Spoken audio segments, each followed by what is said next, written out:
बृहन बृहन्मुंबई महानगर पालिका माध्यमिक शिक्षण विभाग में आप सभी कक्षा 9th के विद्यार्थियों का हार्दिक स्वागत है। आज हम लोग हमारे विषय विज्ञान और प्रौद्योगिकी भाग 1 में हमारा जो प्रकरण है 12th चैप्टर जो हमारा है ध्वनि का अध्ययन, इसमें आज हम लोग ध्वनि का परिचय, ध्वनि तरंगों के बारे में और ध्वनि के वेग, इन टॉपिक्स पे आज हम लोग डिस्कशन करने वाले हैं। मेरा नाम नेहा सिंह है, मैं प्रभा देवी मनपा माध्यमिक स्कूल से हूँ। आप लोग लेक्चर ध्यानपूर्वक सुनिए, उसके बाद अगर आप लोगों को कोई डाउट होगा तो आप लोग पूछ सकते हैं। तो सबसे पहले बच्चों हम लोग ध्वनि के बारे में जान लेते हैं। जैसे अभी आप लोगों को मेरी आवाज आ रही है या मुझे आप लोगों की आवाज आती है या जब आप क्वेश्चन करेंगे तब आएगी, तो ये जो हम लोग अलग अलग प्रकार की ध्वनि सुनते हैं, हम लोग म्यूजिक सुनते हैं, गाने सुनते हैं, तो ये ध्वनि क्या होती है, ये कैसे हमको सुनाई देती है। या कोई जैसे कोई हमको क्लास में चिल्लाता है, हमको कोई टीचर डांटती है या हमारे घर पे कोई डांटता है, तो ये अलग अलग प्रकार की ध्वनि होती है। कोई कोई म्यूजिक हमको अच्छी लगती है, कोई मधुर लगती है, तो ये अलग अलग प्रकार की ध्वनि होती है। तो बच्चों ध्वनि क्या होती है, हमारे आसपास बहुत सारे प्रकार की ऊर्जाएं होती हैं। आप लोग जानते हैं हमारे आसपास गतिज ऊर्जा है, स्थितिज ऊर्जा है, प्रकाशीय ऊर्जा है, बहुत सारी ऊर्जाएं हैं। उन्हीं में से एक प्रकार की ऊर्जा होती है ध्वनि। तो ध्वनि जो होती है वो एक प्रकार की ऊर्जा होती है जो हमारे कानों में सुनाई देने की जो संवेदना है उसका निर्माण करती है। तो इस ऊर्जा के कारण हम लोगों को कोई भी चीज जो है वह सुनाई देती है।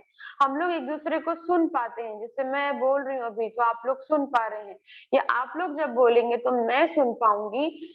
ये जो संवेदना है ये ध्वनि ऊर्जा के कारण ही निर्मित होती है। तो हम लोग एक दूसरे को ध्वनि ऊर्जा के कारण ही सुन पाते हैं। तो ध्वनि ऊर्जा जो होती है वो क्या करती है, सुनाई देने की संवेदना का निर्माण करती है। अब ध्वनि का जो प्रसार होता है, ध्वनि के प्रसार के लिए माध्यम के जो कण होते हैं उनमें कंपन होना जरूरी है। कंपन मतलब वाइब्रेशन।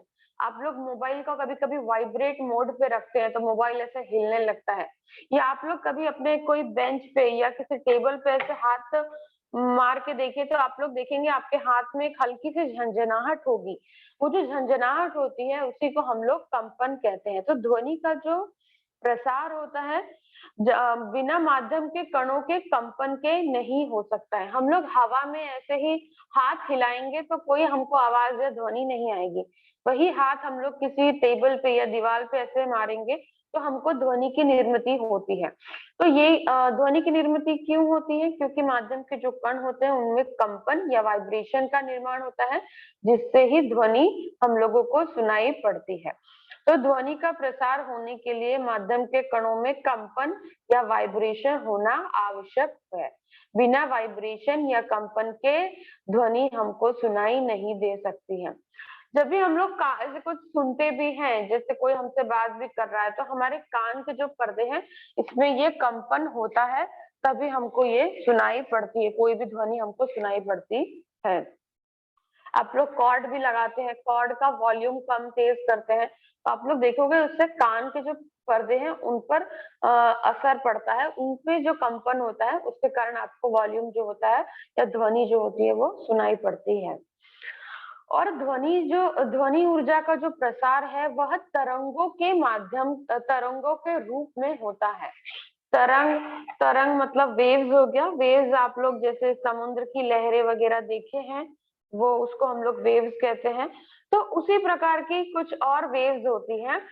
तो जो ध्वनि भी होती है वह उसका प्रसार जो होता है वेव्स के रूप में ही होता है। और सबसे इम्पोर्टेंट बात यह है कि ध्वनि के प्रसार के लिए, यानी ध्वनि एक दूसरे को सुनाई पड़े, इसके लिए माध्यम की आवश्यकता होती है। मतलब हमारे बीच में कोई माध्यम होना चाहिए। जैसे अभी मैं बोल रही हूँ, आप लोगों को सुनाई पड़ रहा है, कहीं ना कहीं मोबाइल एक माध्यम बना है हमारे बीच में, जिसके कारण हम लोग एक दूसरे को सुन पा रहे हैं। वैसे ही हम अगर सामने बैठकर एक दूसरे से बात कर रहे हैं तो हमारे बीच में कोई माध्यम होना चाहिए। माध्यम मतलब वो माध्यम ठोस रूपी भी हो सकता है, द्रव रूपी भी हो सकता है, गैस रूपी भी हो सकता है। तो बिना माध्यम के ध्वनि जो है वो सुनाई नहीं पड़ेगी। ध्वनि जो है वो निर्वात में हम लोगों को ध्वनि का प्रसार नहीं होता है। आप लोगों ने 8th स्टैंडर्ड में एक प्रयोग किया था जिसमें बॉटल थी, बॉटल में बेल थी। तो बेल क्या किया था, बॉटल से धीरे धीरे जब हवा निकालते गए तो बॉटल के जो अंदर जो बेल थी उसकी आवाज धीरे धीरे कम होती गई, और जैसे बॉटल की सारी हवा निकल गई उसमें निर्वात का निर्माण हो गया। उसके बाद जो उसके अंदर जो बेल थी या घंटी थी उसकी हम लोगों को कोई आवाज नहीं आ रही थी। तो ध्वनि के प्रसार के लिए हम लोग निर्वात में ध्वनि का प्रसार नहीं हो सकता, इसके लिए हम लोगों को माध्यम की आवश्यकता होती है, तभी हम लोग ध्वनि सुन सकते हैं। तो ये कुछ ध्वनि के बारे में कुछ महत्वपूर्ण बातें थी जो आप लोग ऑलरेडी 8th में भी पढ़ चुके हैं, और अभी भी इसके पहले भी ये चैप्टर एक बार मैंने बताया था, तो इसमें कुछ कुछ इंपॉर्टेंट टॉपिक है। नेक्स्ट हम लोग ये देखेंगे कि जो ध्वनि तरंगे हैं ये कैसे प्रसार होता है। इनकी जो ये जो तरंगे होते हैं, एक तो समुद्र की तरंगे आप लोगों को मालूम ही है, तो ध्वनि के जो तरंग होती है उनका प्रसार कैसे होता है। तो समुद्र की तरंगे आप लोग देखे ही हो, ऐसे समुद्र की तरंगे जाती हैं, ठीक है। तो ध्वनि की तरंगे कैसे जाती है वो हम लोग देखेंगे।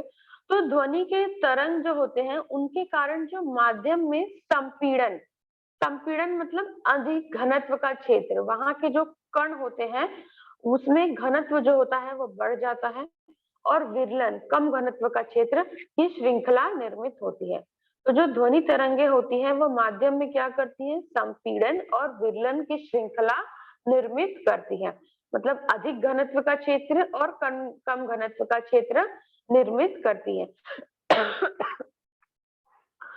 और माध्यम के जो कण होते हैं वो कंपन अपनी मूल स्थिति के दोनों ओर तरंग संचरण की समांतर दिशा में करते हैं, इसीलिए ऐसी तरंग को हम लोग अनुदैर्ध्य तरंग कहते हैं।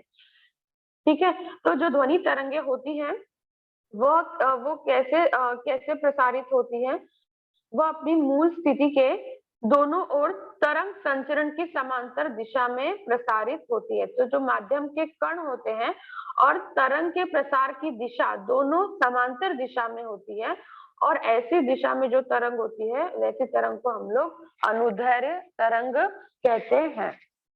और एक अनुप्रस्थ तरंग भी होती है। अनुप्रस्थ तरंग में संचरण की दिशा और जो माध्यम के कण होते हैं वो एक दूसरे के लंबवत होते हैं। जैसे हम लोगों को पानी में हम लोग देखते हैं, अगर हम लोग पानी में कंकड़ डालते हैं तो निर्माण होने वाली जो तरंगे होती हैं वो ऊपर नीचे कंपन करती है। तो संचरण की दिशा जो होती है वो कंपन के लंबवत होती है, इसे हम लोग अनुप्रस्थ तरंग कहते हैं। तो ध्वनि तरंगे जो होती है वो अनुदैर्ध्य तरंग होती हैं, और जो पानी में जो तरंगे होती हैं वह अनुप्रस्थ तरंग होती हैं।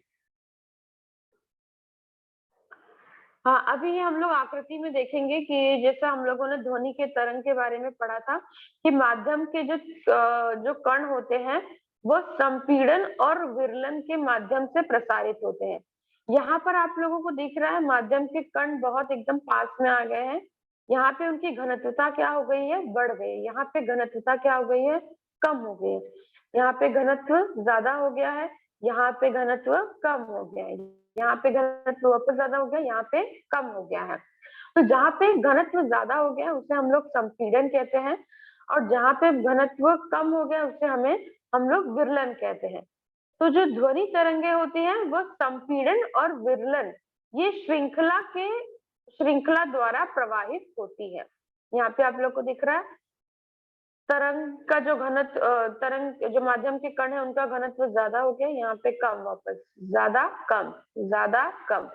तो संपीड़न विरलन। तो यहाँ पे जो ध्वनि तरंगे हैं वो संपीड़न विरलन की श्रृंखला द्वारा प्रवाहित होती है। यहाँ पे ये हमको दाब के रूप में दिया हुआ है। यहाँ पे भी आप लोग को दिख रहा है, ये जहाँ ज्यादा डार्क है वहां पे दाब ज्यादा है माध्यम के कणों का, यहाँ पे दाब कम है, यहाँ पे दाब ज्यादा है, यहाँ पे दाब कम है। ठीक है। तो इस प्रकार से जो ध्वनि की तरंगे होती हैं वह प्रसारित होती हैं, और हम लोग इसको आलेख के माध्यम से इस तरीके का वेव हम लोग दर्शाते हैं। जब हम लोग आलेख के रूप में ध्वनि के तरंगों को दर्शाना होता है तो इस प्रकार से हम लोग ये वेव के रूप में इस तरीके से दर्शाते हैं। अब ध्वनि के कुछ कैरेक्टरिस्टिक्स होती हैं, ध्वनि तरंगों की कुछ कैरेक्टरिस्टिक्स होती है, वो कैरेक्टरिस्टिक्स के बारे में हम लोग जान लेते हैं कि क्या क्या उसके कैरेक्टरिस्टिक्स होते हैं। सबसे पहले हम लोग जानेंगे वेवलेंथ के बारे में। यहाँ पे आप लोगों को दिख रहा है वेवलेंथ या तरंग दैर्घ्य की लंबाई, या उसको इंग्लिश में हम लोग बोलते हैं वेवलेंथ। ठीक है, तो अभी वेवलेंथ क्या होता है वो हम लोग जानेंगे। यहाँ पे आप लोगों को वेव्स दिखाई दे रहे हैं, ये ऐसे ऐसे वेव्स है। ठीक है, ये जो वेव्स है इसमें आप लोग देखेंगे ये जो ऊपर के पार्ट है इसको हम लोग क्रेस्ट बोलते हैं, और जो नीचे के पार्ट है इसको हम लोग ट्रफ बोलते हैं। ठीक है, ऊपर वालों को क्रस्ट बोलते हैं, नीचे वालों को ट्रफ बोलते हैं। तो जो लगातार दो क्रस्ट के बीच की दूरी, लगातार दो क्रस्ट के बीच की दूरी या लगातार दो ट्रफ के बीच की दूरी को हम लोग तरंग दैर्घ्य की लंबाई या वेवलेंथ कहते हैं। ठीक है, तो वेवलेंथ किसे कहते हैं? लगातार दो क्रस्ट के बीच की दूरी या लगातार दो ट्रफ के बीच की दूरी को हम लोग वेवलेंथ या तरंग दैर्घ्य की लंबाई कहते हैं।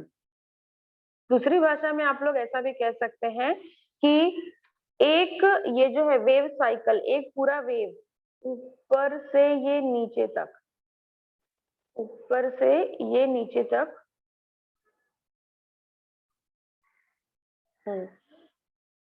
हाँ, एक पूरे वेव साइकिल के बीच की दूरी को भी हम लोग वेवलेंथ या तरंग दैर्घ्य की लंबाई कह सकते हैं।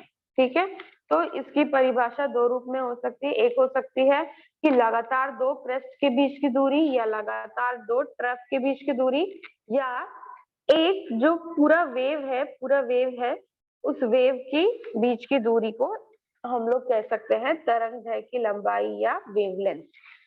अब वेवलेंथ को हम लोग दर्शाते हैं इस ग्रीक अक्षर लैम्डा से।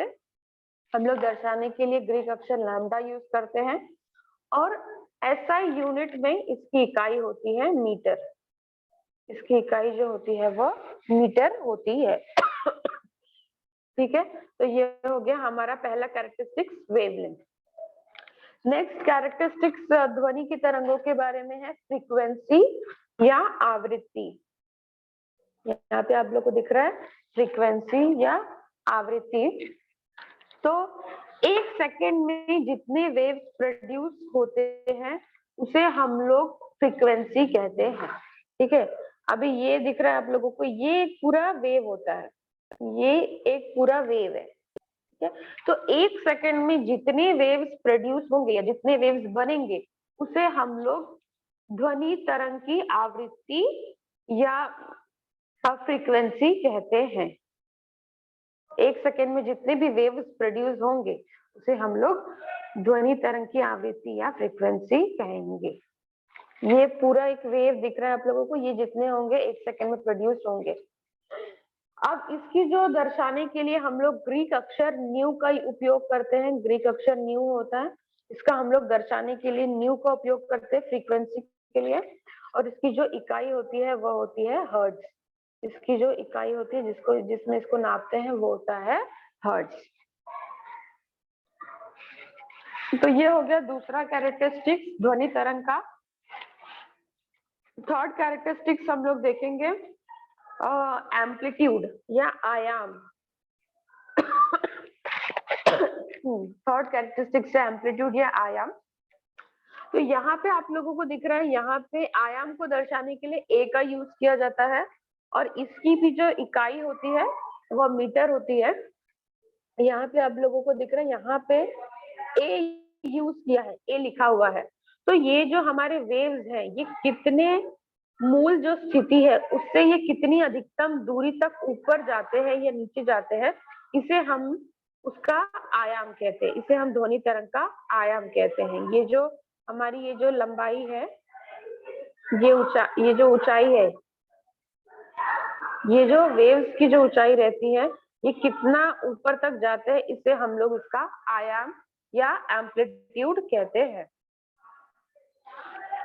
नेक्स्ट है टाइम पीरियड या समय दोलन काल। तो एक वेव साइकिल को पूरा करने के लिए जितना समय लगता है उसे हम लोग ध्वनि तरंग का हम लोग टाइम पीरियड या दोलन काल कहते हैं। तो एक ये वेव साइकिल है, इसको पूरा करने के लिए जितना समय लगेगा, एक वेव बनने के लिए जितना समय लगेगा, उसे हम लोग उसका टाइम पीरियड या दोलन काल कहते हैं। तो ये कुछ कैरेक्टरिस्टिक्स है ध्वनि तरंग के बारे में। पहला एक है वेवलेंथ। वेवलेंथ मैंने बताया, दो क्रेस्ट के बीच की दूरी या दो ट्रफ के बीच की दूरी को हम लोग वेवलेंथ कहते हैं। या फिर एक जो वेव साइकिल है उसके बीच की दूरी को भी, एक पूरा वेव साइकिल है उसके बीच की दूरी को भी हम लोग ध्वनि तरंग की लंबाई या वेवलेंथ कहते हैं। इसको हम लोग दर्शाने के लिए हम लोग लैम्डा से दर्शाते हैं और इसकी इकाई जो होती है वो मीटर होती है। नेक्स्ट हमने देखा आवृत्ति। आवृत्ति हमने देखा 1 सेकंड में कितने वेव्स प्रोड्यूस हो सकते हैं, उसे हम लोग आवृत्ति या फ्रीक्वेंसी कहते हैं। इसको दर्शाने के लिए हम लोग ग्रीक अक्षर न्यू का उपयोग करते हैं और इसकी जो इकाई होती है वह हर्ट्ज होती है। थर्ड है एम्पलीट्यूड। एम्पलीट्यूड माध्यम के कण अपनी मूल स्थिति से जितनी अधिकतम दूरी तय करते हैं या जितनी ये ऊपर जाते हैं उसे हम लोग उसका एम्पलीट्यूड कहते हैं। एम्पलीट्यूड को दर्शाने के लिए ए लेटर का यूज किया जाता है और इसकी भी इकाई जो होती है वो मीटर होती है। नेक्स्ट है टाइम पीरियड। टाइम पीरियड होता है एक वेव साइकिल को पूरा करने के लिए लगने वाला जो समय होता है उसे हम लोग टाइम पीरियड या दोलन काल कहते हैं। टाइम पीरियड को हम लोग टी से दर्शाते हैं और ऐसा यूनिट में इसकी इकाई होती है सेकेंड। तो ये थे कुछ ध्वनि तरंग के कुछ कैरेक्टरिस्टिक्स। उसके बाद हम लोग देखेंगे ध्वनि तरंग का वेग क्या होता है। अभी इसमें आप लोगों को क्या करना है, एक छोटा सा एक्सपेरिमेंट है, आप लोग अपने घर के आसपास भी कर सकते हैं। इसमें आपको अपने एक फ्रेंड की सहायता लेनी पड़ेगी और आप एक लोहे का पाइप लीजिए। अब वो लोहे के पाइप के एक तरफ से आप लोग क्या कर सकते हैं, एक तरफ आपका फ्रेंड होना चाहिए, एक तरफ आप होने चाहिए और एक तरफ उसको पत्थर से जब हम लोग एक लोहे के पाइप के एक तरफ अगर हम लोग पत्थर से मारते हैं तो जब आवाज आएगी तो एक हम लोगों को आवाज पाइप में से सुनाई देगी और एक जो ध्वनि होगी वो हम लोगों को हवा में सुनाई देगी। दोनों दो प्रकार की ध्वनि सुनाई देगी, एक जो ध्वनि होगी वो पाइप में से आएगी और एक ध्वनि हमको हवा में सुनाई देगी। तो हम लोग जब ध्यान से देखते हैं तो हम लोगों को मालूम पड़ता है लोहे में से जो ध्वनि की आवाज थी वो जल्दी सुनाई दी थी और हवा की अपेक्षा, जो हवा में हम लोगों को ध्वनि सुनाई देती है उसकी अपेक्षा लोहे में से ध्वनि की जो आवाज है वो शीघ्र सुनाई देती है। तो इससे ये हमको ज्ञात होता है कि ध्वनि का वेग हवा की अपेक्षा लोहे में अधिक होता है। अब ध्वनि का वेग क्या होता है, तो ध्वनि का वेग तरंग के संपीड़न या विरलन जैसे किसी बिंदु द्वारा, संपीड़न या विरलन जैसे ये मैंने बताया था आपको क्रस्ट या ट्रफ, इसी को संपीड़न या विरलन ऐसे यूज किया। हिंदी में हम लोग इसको संपीड़न या विरलन बोलते हैं। संपीड़न या विरलन जैसे किसी बिंदु द्वारा इकाई समय में तय की गई दूरी को हम लोग ध्वनि का वेग कहते हैं। तो तरंग के संपीड़न या विरलन जैसे किसी बिंदु द्वारा इकाई समय में तय की गई दूरी को ध्वनि का वेग कहा जाता है। वेग बराबर है तरंग दैर्घ्य बटे दोलन काल। तरंग दैर्घ्य बटे दोलन काल। तो तरंग दैर्घ्य के लिए हम लोगों को क्या यूज करते हैं, लैम्डा बताया था मैंने, और दोलन काल के लिए हम लोग टी यूज करते हैं, वेग के लिए हम लोग ये वी यूज करते हैं। इस प्रकार हम लोग ध्वनि का वेग ज्ञात कर सकते हैं। तो वेग बराबर होता है तरंग दैर्घ्य बटे दोलन काल। और इसका दूसरा भी एक फॉर्मूला है, दूसरा फॉर्मूला ये है कि ये v बराबर, जैसे ये दिया है लैम्डा बटे टी, तो यहाँ पर ये v बराबर न्यू इंटू लैम्डा भी आ सकता है। न्यू कहाँ से आया, न्यू ऐसे आया, ये जो 1/t दिया है तो 1/t जो होता है, 1/t जो यहाँ पे दिया है इसमें, तो जो टी होता है वह टाइम पीरियड जो होता है वह फ्रीक्वेंसी के प्रतिलोमानुपाती होता है। अगर टाइम पीरियड बढ़ता है तो फ्रीक्वेंसी कम होती है और फ्रीक्वेंसी बढ़ती है तो टाइम पीरियड कम होता है। ये दोनों एक दूसरे के प्रतिलोमानुपाती होते हैं। तो 1/t बराबर होता है न्यू के। तो इसीलिए हम लोग 1/t की जगह हम लोग यहाँ पर न्यू भी यूज कर सकते हैं। तो दूसरा एक और सूत्र है v बराबर न्यू गुणे लैम्डा। इस प्रकार से भी हम लोग ध्वनि का वेग जो है वह ज्ञात कर सकते हैं। तो ध्वनि का वेग बराबर आवृत्ति गुणे तरंग, मतलब फ्रीक्वेंसी इंटू वेवलेंथ। समान भौतिक अवस्था वाले माध्यमों में ध्वनि के वेग सभी आवृत्ति के लिए लगभग समान होते हैं। ठोस माध्यम से गैसीय माध्यम तक ध्वनि का वेग कम होता जाता है। हम किसी माध्यम का जब तापमान बढ़ाते हैं तो ध्वनि का वेग जो होता है वो भी बढ़ता है। यहाँ पे आप लोगों को एक टेबल भी दिया है। टेबल में यहाँ पे अलग अलग अवस्थाएं दी है, यहाँ पर पदार्थ दिया है और यहाँ पर उनका वेग दिया हुआ है, ध्वनि का वेग दिया हुआ है। ये टेबल आप लोगों के बुक में 129 पेज नंबर पे है। अब ये जो ध्वनि का वेग है ये कैसे ज्ञात हुआ था, कौन से साइंटिस्ट है? तो इटालियन भौतिक वैज्ञानिक बोरेली और विवियानी ने 1660 के शतक में ध्वनि का हवा में वेग ज्ञात किया था। दूर स्थित बंदूक से गोली निकलते समय निकलने वाले प्रकाश और ध्वनि हमारे तक पहुंचने के समय के आधार पर उन्होंने मापी गई गति जो थी वह 350 मीटर पर सेकेंड, आज के स्वीकृत मान 346 मीटर पर सेकंड के बहुत ही आसपास है। तो उस वक्त उन्होंने जो ज्ञात किया था वह 350 मीटर पर सेकंड ज्ञात किया था।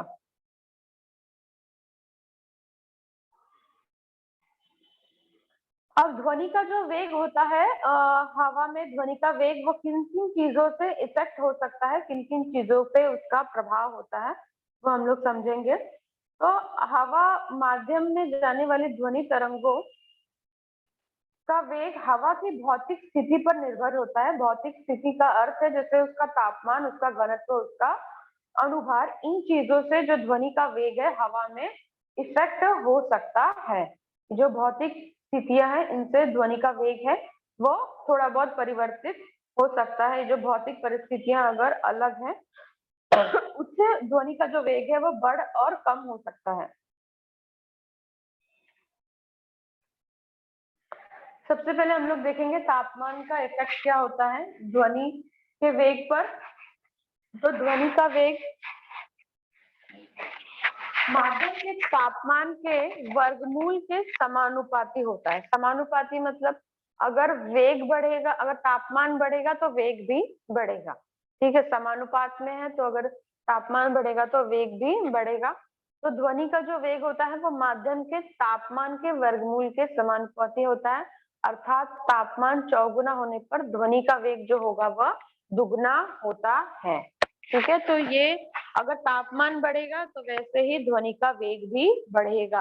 तो ध्वनि का वेग जो होता है वह तापमान के समानुपाती होता है, अर्थात तापमान चौगुना होने पर ध्वनि का वेग जो होगा वह दुगुना होगा। नेक्स्ट घनत्व है। ध्वनि का वेग जो माध्यम के घनत्व के वर्ग के प्रतिलोमानुपाती, यहाँ पे वर्ग दिया है जबकि ये वर्ग नहीं है, ये यहाँ पर भी वर्गमूली है।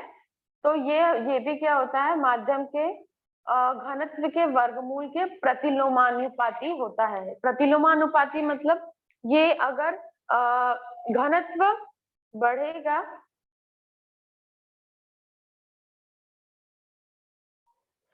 अगर घनत्व बढ़ेगा तो ध्वनि का वेग जो होगा वह कम होगा। नेक्स्ट अणुभार है। अणुभार भी ध्वनि का वेग माध्यम के अणुभार के वर्गमूल के प्रतिलोमानुपाती होता है। तो इसमें भी ये प्रतिलोमानुपाती है। तो यदि अणुभार जो होगा वह बढ़ेगा तो ध्वनि का वेग क्या होगा वह कम होगा। तो तापमान बढ़ने पर ध्वनि का वेग बढ़ेगा, अगर घनत्व बढ़ेगा तो ध्वनि का वेग कम होगा, और अगर अणुभार भी बढ़ेगा तो ध्वनि का वेग क्या होगा कम होगा, क्योंकि ये दोनों क्या होते हैं प्रतिलोमानुपाती होते हैं। और जो तापमान होता है वह समानुपाती होता है। तो अगर तापमान बढ़ेगा तो ध्वनि का वेग भी क्या होगा, बढ़ेगा। नेक्स्ट हम लोग कुछ प्रकार की ध्वनियां पढ़ने वाले हैं। श्राव्य, अविश्राव्य और श्रावतित ध्वनि।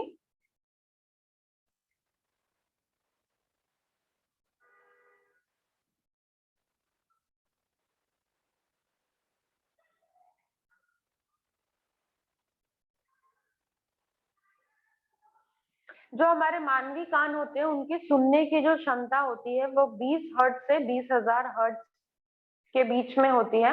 अर्थात मानवी कान जो होते हैं वो इसी आवृत्ति के बीच की ध्वनि को सुन सकते हैं और इसे हम लोग श्राव्य ध्वनि कहते हैं। 20 हर्ट्ज से 20,000 हर्ट्ज के बीच की ध्वनि। मानवी कान 20 हर्ट्ज से कम और 20,000 हर्ट्ज से अधिक आवृत्ति की ध्वनि नहीं सुन सकते हैं। 20 हर्ट्ज से कम आवृत्ति की ध्वनि को हम लोग अवश्राव्य ध्वनि कहते हैं।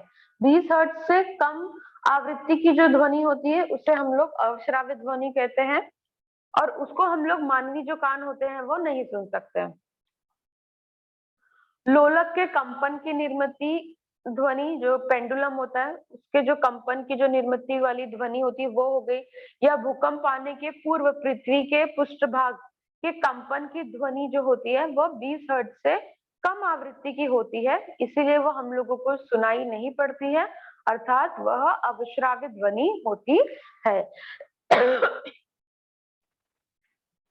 और 20,000 हर्ट्ज से अधिक आवृत्ति की ध्वनि को श्रावतित ध्वनि कहते हैं। जो 20,000 हर्ट्ज से अधिक होती है उसको श्रावतित ध्वनि कहते हैं। 20 हर्ट्ज से कम को अविश्राव्य ध्वनि कहते हैं और 20 हर्ट्ज और 20,000 हर्ट्ज के बीच की ध्वनि को हम लोग श्राव्य ध्वनि कहते हैं, जो मानवी कान जो होते हैं जिन ध्वनियों को सुन सकते हैं। 20,000 हर्ट्ज से अधिक आवृत्ति की ध्वनि को श्रावतित ध्वनि कहते हैं, या अल्ट्रासाउंड, इंग्लिश में उसको अल्ट्रासाउंड कहते हैं। कुत्ते, चूहे, चमगादड़, डॉल्फिन जैसे जो प्राणी होते हैं उन्हें प्राप्त विशेष क्षमता के कारण मानव कान को सुनाई न देने वाली पराश्रव्य ध्वनि को वह सुन सकते हैं। इस क्षमता के कारण उन्हें कुछ ऐसी आवाजें सुनाई पड़ती है जिसे हम नहीं सुन सकते हैं। 5 साल से कम उम्र के कुछ बच्चे, कुछ प्राणी और कुछ जो कीटक होते हैं वो 25,000 हर्ट्ज तक की ध्वनि को भी सुन सकते हैं। डॉल्फिन, चमगादड़, चूहे जैसे प्राणी पराश्रव्य ध्वनि का निर्माण भी कर सकते हैं। नेक्स्ट हम लोग देखेंगे जो वैज्ञानिक थे जिन्होंने पता किया था कि जो चमगादड़ होते हैं वो अंधेरे में भी कैसे आसानी से उड़ पाते हैं, तो उन्होंने एक चमगादड़ों के साथ एक प्रयोग किया था। तो उन्होंने क्या प्रयोग किया था वो हम लोग देखेंगे। इटालियन वैज्ञानिक स्पलंजानी ने चमगादड़ के शरीर की विशिष्ट रचना की खोज प्रथम की। एक समय में चमगादड़ का एक अंग जैसे कि कान हो गया, नाक, आंख इत्यादि ढककर उन्होंने अंधेरे कमरे में चमगादड़ को छोड़ दिया कि वो कैसे उड़ सकते हैं, ये देखने का, इस रहस्य को जानने के लिए। कान बंद किए गए चमगादड़ इधर उधर टकराने लगे। आंख खुली होने पर भी उन्हें उनका उपयोग नहीं हो रहा था। इस आधार पर यह स्पष्ट हुआ कि चमगादड़ अंधेरे में उड़ने की क्षमता उनके कानों पर निर्भर करती है। चमगादड़ जिस पराश्र ध्वनि को मुंह से निकालते हैं वह सामने के पदार्थ पर टकराकर परावर्तित होती है और यही परावर्तित ध्वनि वे कानों से सुन सकते हैं। इस प्रकार से वह पदार्थ के अस्तित्व, दूरी के बारे में चमगादड़ों को अंधेरे में भी अचूक ज्ञान होता है और जिससे वे अंधेरे में भी आसानी से उड़ पाते हैं।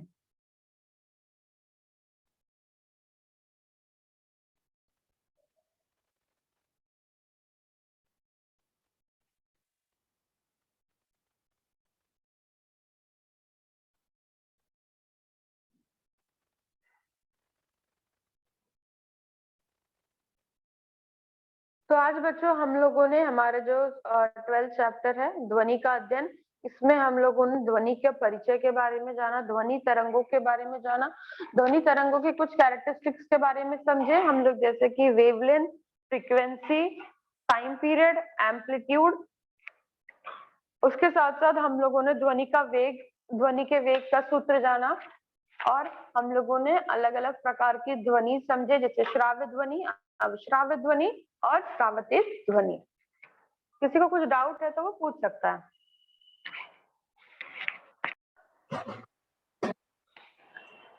तो आज हम लोगों ने ध्वनि का अध्ययन, इस पाठ में ध्वनि के परिचय के बारे में हम लोगों ने जाना, ध्वनि तरंगों के बारे में जाना, ध्वनि तरंग की कुछ विशेषताएं जानी, जैसे ध्वनि तरंग की लंबाई, उसकी आवृत्ति, आयाम, टाइम पीरियड, इन विशेषताओं के बारे में जाना, ध्वनि के वेग के बारे में जाना, और ध्वनि के जो प्रकार होते हैं, श्राव्य ध्वनि, अविश्राव्य ध्वनि और श्रावतित ध्वनि के बारे में आज हम लोगों ने सीखा।